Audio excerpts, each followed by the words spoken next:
রবীন্দ্রনাথ ঠাকুরের মৃত্যু বিষয়ক 7টি অজানা ঘটনা। মৃত্যু। রবীন্দ্রনাথ ঠাকুরের জীবনে এই শব্দটি ছিল বারবার ঘুরে আসা একটি থিম। ছোটবেলায় ভাইয়ের মৃত্যু, মায়ের মৃত্যু, প্রিয়জনদের বিদায়, এমনকি নিজের মৃত্যুর আকাঙ্ক্ষা। মৃত্যু বিষয়ক এই ঘটনাগুলো রবীন্দ্রনাথের জীবন ও সাহিত্যকে গভীরভাবে প্রভাবিত করেছে। তার মধ্যে একটি কবিতা হল অনন্ত মরণ, কোটি কোটি ছোট ছোট মরণের লয়ে বসুন্ধরা ছুটিছে আকাশে, হাসে খেলে মৃত্যু চারিপাশে, এ ধরনী মরণের পথ, এই জগৎ মৃত্যুর জগৎ। তার জীবনে এরকম আরও অনেক কবিতা এবং সাহিত্য লিখেছেন এবং মৃত্যু নিয়ে তার জীবনে অনেক ভয়ঙ্কর স্মৃতি জড়িয়ে আছে। পানিতে ডুবে মৃত্যুর আশঙ্কা। একদিন নদীতে বোট ভ্রমণের সময় রবীন্দ্রনাথের বোটের মাস্তুল গোড়ায় ব্রিজে আটকে যায়। প্রবল স্রোত নৌকাকে ধাক্কা দিচ্ছিল এবং মাস্তুল টেনে ধরে রাখার সময় রবীন্দ্রনাথ নদীতে পড়ে যান। ভাগ্যক্রমে এক খেয়া নৌকা তাকে উদ্ধার করে।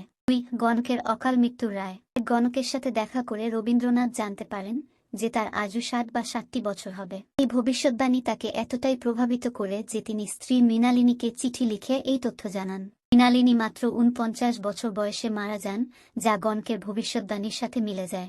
মায়ের মৃত্যু। রবীন্দ্রনাথের মাত্র 14 বছর বয়সে তার মা সারদা দেবী মারা যান।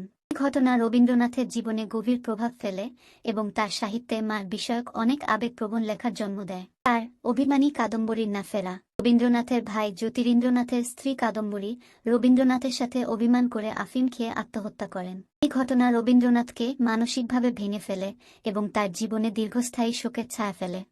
মৃত্যুর আগেই মৃত্যুর আকাঙ্ক্ষা। কাদম্বরীর মৃত্যুর পর রবীন্দ্রনাথ আত্মা নামে একটি প্রবন্ধ লেখেন, যেখানে তিনি আত্মবিসর্জনের ধারণার উপর আলোকপাত করেন। কিছু সমালোচক বিশ্বাস করেন যে এই প্রবন্ধে রবীন্দ্রনাথ নিজের মৃত্যুর ইচ্ছা প্রকাশ করেছিলেন।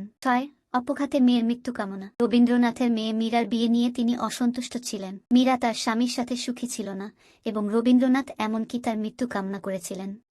রবির অস্ত যাওয়া। 1941 সালের 7 আগস্ট 76 বছর বয়সে রবীন্দ্রনাথ ঠাকুর শান্তিনিকেতনে